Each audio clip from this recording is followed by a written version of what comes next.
नमस्कार मित्रों, हमारे चैनल के एक नए और फ्रेश एपिसोड वीडियो में आप सभी दर्शकों का बहुत बहुत स्वागत। मित्रों, वनस्पति शास्त्र के अनुसार जो पेड़ पौधा होते हैं ये हमारे जीवन में चल रही बाधाओं को समाप्त करते हैं, धन प्राप्ति करने में काफी हमारे मदद करते हैं।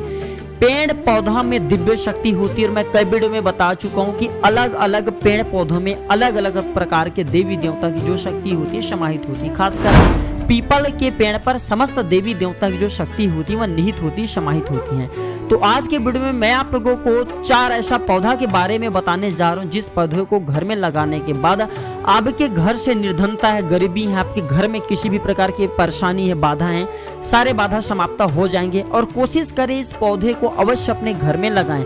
जिस दिन से ये पौधा आप अपने घर में लगा लेंगे उस दिन से आपके घर में धन आना शुरू हो जाते हैं। भिखारी से भिखारी व्यक्ति भी इस पौधे को घर में लगा करके धन वैभव से संपन्न बन सकते हैं। तो पहले नंबर पे आते हैं शिवलिंगी का पौधा। और देख ले, जो शिवलिंगी का पौधा होता है ये खास करके मित्रों मिलना दुर्लभ है, लेकिन ये बहुत आसानी से मिल भी जाते हैं ढूंढने पे, क्योंकि ढूंढने पे भगवान भी मिल जाते हैं। तो जो शिवलिंगी का पौधा होता है हमारे वीडियो के माध्यम से देख लीजिए, कुछ इस प्रकार से होते हैं। भगवान शंकर ने इसे स्वर्ण तंत्रम प्राचीन ग्रंथ में अपने ही स्वरूप बताए हैं। इसके जो बीज की आकृति होती है वह शिवलिंग की तरह होती है, इसलिए शिवलिंगी के नाम कहा जाता है। ये पौधा जिस घर में लगा होता है, जिस घर के आंगन में लगा होता है, आसपास में लगा होता है, पूरे घर को अन्न धन से भर देते हैं, क्योंकि इस पौधे की सुरक्षा स्वयं भगवान शिव के गण करते हैं।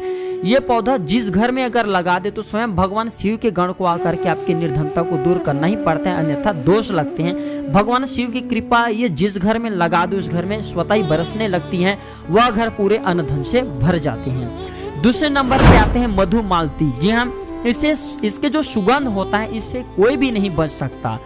इसके जो सुगंध है इससे कोई भी देवी देवता नहीं बच सकता। इसके पुष्पों की हार देवी लक्ष्मी पहनती हैं। जितने भी देवी शक्ति संसार में सभी देवी शक्ति पहनती हैं।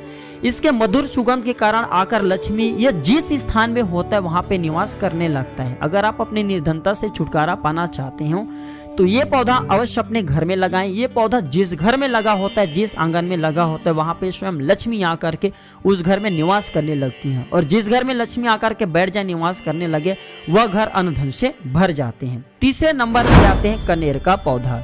अब कनेर का पौधा का एक छोटा सा जानकारी बता रहा हूँ। 10 स्वर्ण मुद्रा दान करने का जो फल प्राप्त होता है, अगर कोई भी व्यक्ति 1 आंख का पुष्प किसी देवी देवता को चढ़ा देते तो मिल जाता है। और 1000 जो आंख के फूल का चढ़ाने से जो फल प्राप्त होता है केवल 1 कनेर का पुष्प चढ़ा देने से प्राप्त होता है।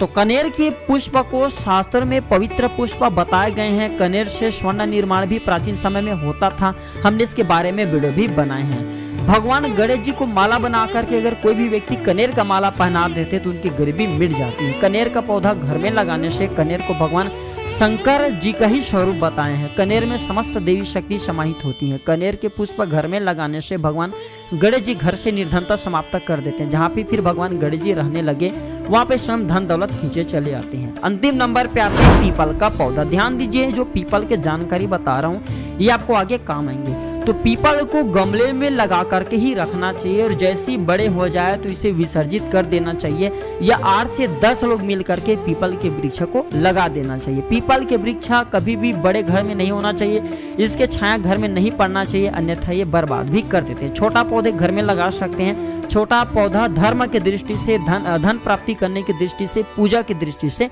अति उत्तम होता है। बढ़ जाने के बाद इसे आप विसर्जित कर सकते हैं या लगा सकते हैं, लेकिन अपने घर के आसपास में मत लगाना, इसके छाया नहीं पड़ना चाहिए।